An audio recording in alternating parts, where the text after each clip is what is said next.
O Livro dos Espíritos, livro primeiro.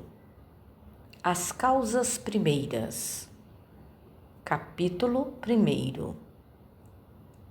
Deus. Pergunta número 1. Que é Deus? Resposta: Deus é a inteligência suprema, causa primeira de todas as coisas.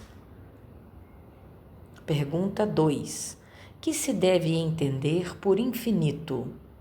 Resposta: o que não tem começo e nem fim, o desconhecido. Tudo o que é desconhecido é infinito. Pergunta 3. Poder-se-ia dizer que Deus é infinito? Resposta: definição incompleta. Pobreza da linguagem dos homens, que é insuficiente para definir as coisas que estão acima de sua inteligência. Abre um parênteses. Deus é infinito em suas perfeições, mas o infinito é uma abstração. Dizer que Deus é infinito é tomar o atributo pela própria coisa e definir uma coisa que não é conhecida por uma coisa que também não o é. Fecha parênteses. Provas da existência de Deus. Pergunta 4. Onde se pode encontrar a prova da existência de Deus? Resposta: num axioma que aplicais às vossas ciências, não há efeito sem causa. Procurai a causa de tudo que não é obra do homem, e vossa razão vos responderá. Para crer em Deus, basta lançar os olhos sobre as obras da criação. O universo existe. Ele tem, pois, uma causa. Duvidar da existência de Deus seria negar que todo efeito tem uma causa e adiantar que o nada pode fazer alguma coisa. Pergunta 5. Que consequência se pode tirar do sentimento intuitivo que todos os homens carregam em si mesmos da existência de Deus? Resposta: que Deus existe, porque de onde lhe viria esse sentimento se ele não repousasse sobre nada? E ainda uma consequência do princípio de que não há efeito sem causa. Pergunta 6. O sentimento íntimo que temos em nós mesmos da existência de Deus não seria o fato da educação e o produto de ideias adquiridas? Resposta: se assim fosse, por que os vossos selvagens teriam esse sentimento? Abre um parênteses. Se o sentimento da existência de um ser supremo não fosse senão o produto de um ensinamento, ele não seria universal e não existiria como as noções de ciência, senão naqueles que teriam podido receber esse ensinamento. Fecha parênteses. Pergunta 7. Poder-se-ia encontrar a causa primeira da formação das coisas nas propriedades íntimas da matéria? Resposta: mas então, qual seria a causa dessas propriedades? É preciso sempre uma causa primeira. Abre um parênteses. Atribuir a formação primeira das coisas às propriedades íntimas da matéria seria tomar o efeito pela causa, porque essas propriedades são elas mesmas um efeito que deve ter uma causa. Fecha parênteses. Pergunta 8. Que pensar da opinião que atribui a formação primeira a uma combinação fortuita da matéria, isto é, ao acaso? Resposta: outro absurdo. Que homem de bom senso pode olhar o acaso como um ser inteligente? Aliás, que é o acaso? Nada. Abre um parênteses. A harmonia que regula as atividades do universo revela combinações e fins determinados e, por isso mesmo, revela a força inteligente. Atribuir a formação primeira ao acaso seria um contrassenso, porque o acaso é cego e não pode produzir os efeitos da inteligência. Um acaso inteligente não seria mais o caso. Fecha parênteses. Pergunta 9. onde se vê, na causa primeira, uma inteligência suprema e superior a todas as inteligências? Tendes um provérbio que diz isto: pela obra se reconhece o artífice. Pois bem, olhai a obra e procurai o artífice. É o orgulho que engendra a incredulidade. O homem orgulhoso não vê nada acima dele e é por isso que ele se chama de espírito forte. Pobre ser, que um sopro de Deus pode abater. Abre parênteses.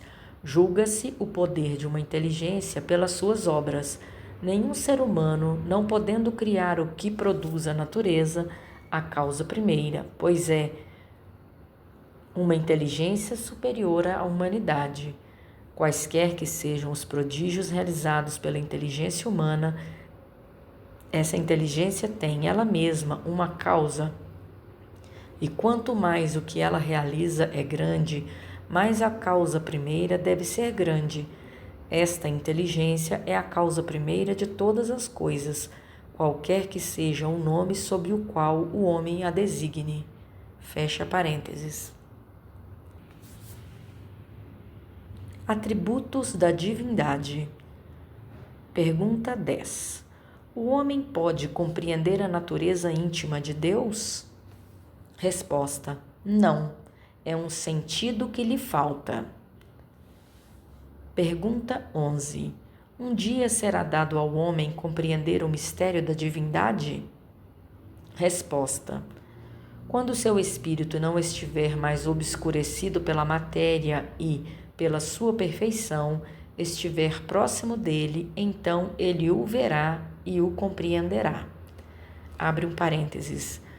Quando seu espírito não estiver mais obscurecido pela matéria e pela sua perfeição, e estiver próximo dele, então ele o verá e o compreenderá. A inferioridade das faculdades do homem não lhe permite compreender a natureza íntima de Deus. Na infância da humanidade, o homem o confunde frequentemente com a criatura da qual lhe atribui as imperfeições. Mas, à medida que o senso moral se desenvolve nele, seu pensamento penetra melhor o fundo das coisas e dele faz uma ideia mais justa e mais conforme à sua sã razão, embora sempre incompleta. Fecha parênteses.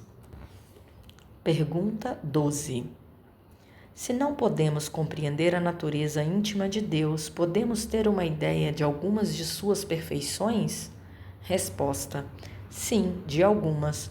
O homem as compreende melhor à medida que se eleva acima da matéria. Ele as entrevê pelo pensamento. Pergunta 13. Quando dizemos que Deus é eterno, infinito, imutável, imaterial, único, todo-poderoso, soberanamente justo e bom, não temos uma ideia completa dos seus atributos? Resposta: do vosso ponto de vista, sim, porque credes tudo abraçar, mas sabei bem que há coisa acima da inteligência do homem mais inteligente, e para as quais vossa linguagem limitada às vossas ideias e às vossas sensações não tem expressão adequada. A razão vos diz, com efeito, que Deus deve ter essas perfeições no supremo grau, porque se o tivesse uma só, de menos ou não fosse de um grau infinito, ele não seria superior a tudo, e por conseguinte não seria Deus. Por estar acima de todas as coisas, Deus não deve suportar nenhuma vicissitude e não ter nenhuma das imperfeições que a imaginação pode conceber. Parênteses. Deus é eterno. Se ele tivesse tido um começo, teria saído do nada, ou teria sido criado ele mesmo por um ser anterior. É assim que, de degrau em degrau, remontamos ao infinito e à eternidade. É imutável. Se estivesse sujeito às mudanças, as leis que regem o universo não teriam nenhuma estabilidade.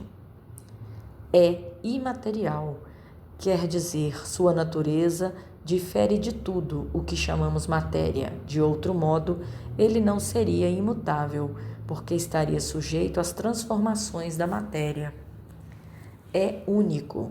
Se houvesse vários deuses, não haveria unidade de vistas, nem unidade de poder no ordenamento do universo. É todo-poderoso, porque é único. Se não tivesse o soberano poder, haveria alguma coisa mais poderosa ou tão poderosa quanto ele. Não teria feito todas as coisas, e as que não tivesse feito seriam obras de um outro Deus. É soberanamente justo e bom. A sabedoria providencial das leis divinas se revela nas menores coisas, como nas maiores, e essa sabedoria não permite duvidar da sua justiça nem da sua bondade. Fecha parênteses. Panteísmo. Pergunta 14. Deus é um ser distinto, ou seria, segundo a opinião de alguns, o resultante de todas as forças e de todas as inteligências do universo reunidas? Resposta: se o fora assim, Deus não seria, porque seria o efeito e não a causa. Ele não pode ser ao mesmo tempo um e outra. Deus existe, não o podeis duvidar. É o essencial. Crede-me, não vades além. Não vos percais num labirinto de onde não podereis sair.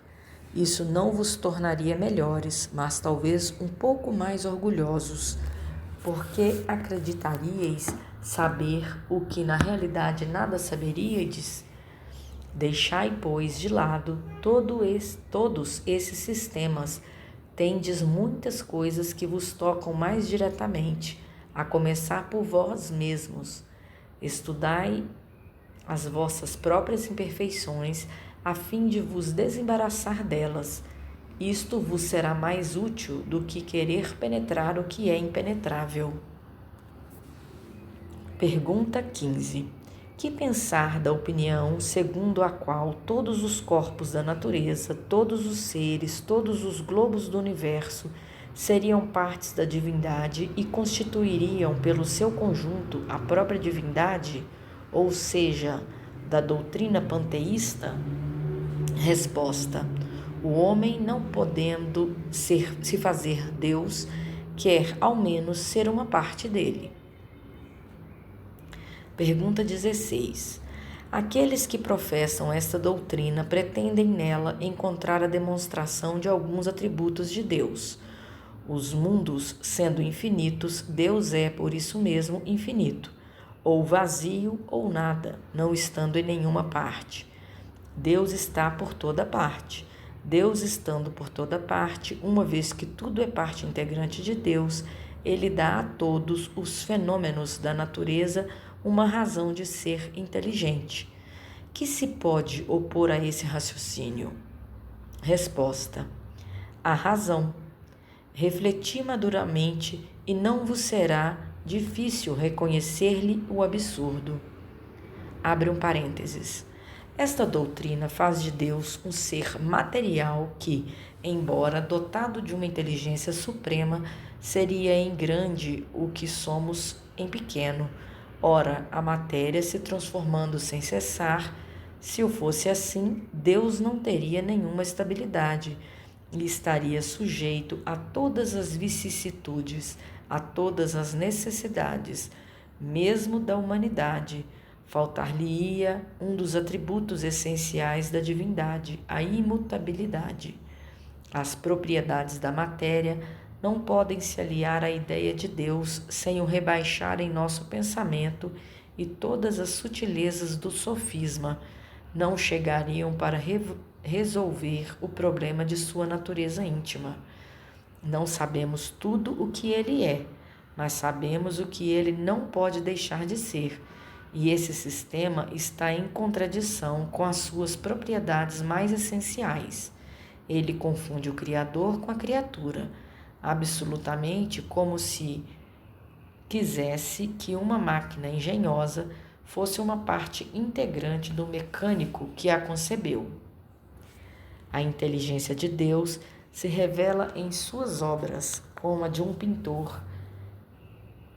em seu quadro, mas as obras de Deus não são mais o próprio Deus que o quadro,